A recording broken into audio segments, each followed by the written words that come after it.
আমরা 21শে জানুয়ারি কলকাতায় অধিকারের মহাসমাবেশ ডেকেছে।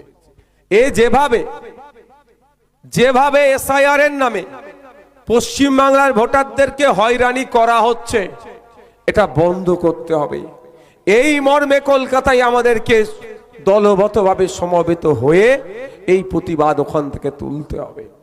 আমরা 21শে জানুয়ারি কলকাতায় ওয়াকফ সম্পত্তি বাঁচানোর জন্য তথা মাদ্রাসা, মসজিদ, ঈদগাহ, কবরস্থান বাঁচানোর জন্য আমরা ডাক দিয়েছি, আপনাদেরকে সেখানে আসতে হবে। আমরা 21শে জানুয়ারি কলকাতায় শহীদ মিনার ময়দানে এই জন্যই ডাক আপনাদের দিচ্ছি, আপনাদের আসার জন্য অনুরোধ করছি। যেভাবে ফেক ST/SC সার্টিফিকেট ইস্যু হয়ে প্রকৃত ST/SCরা বঞ্চিত হচ্ছে, এই বঞ্চনার হাত থেকে মুক্তি দেওয়ার জন্য আপনাদেরকে ডাকছি। ওবিসি যে নতুন সার্টিফিকেট দিয়েছে, এই সার্টিফিকেটে মুসলমানদের সাথে বৈষম্য হবে, নাম কাস্টের সার্টিফিকেট থাকবে, প্রকৃত অর্থে কিছু কাজ হবে না।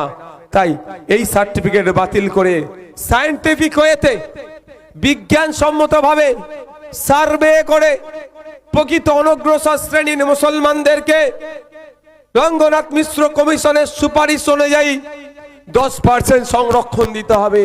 তাই দাবি তুলে ওখানে আপনাদের যেতে বলছি।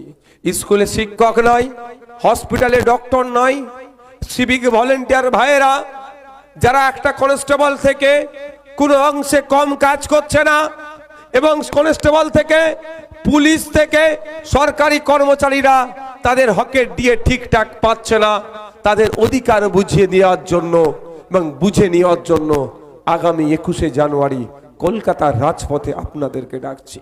তামান্না থেকে শুরু করে, তিলোত্তমা থেকে শুরু করে রাজ্যের বিভিন্ন প্রান্তে মহিলারা, নারীরা যেভাবে অপদস্থ হচ্ছে, অপমানিত হচ্ছে, খুন হচ্ছে, ধর্ষণ হচ্ছে, অধিকার থেকে বঞ্চিত হচ্ছে, নারীদের অধিকার সুনিশ্চিত করার জন্য আপনাকে আমাকে আগামী 21শে জানুয়ারি কলকাতার রাজপথে ডাকছে ইন্ডিয়ান সেকুলার ফ্রন্ট।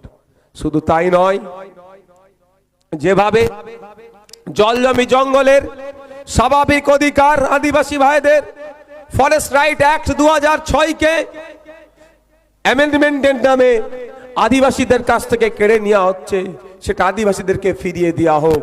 এই লক্ষ্যে আমরা সমবেত কণ্ঠে আওয়াজ তুলব কলকাতার রাজপথ থেকে। আপনারা আসবেন তো ভাই? আপনারা আসবেন তো সব ঐক্যবদ্ধ হয়ে, দলবদ্ধ হয়ে?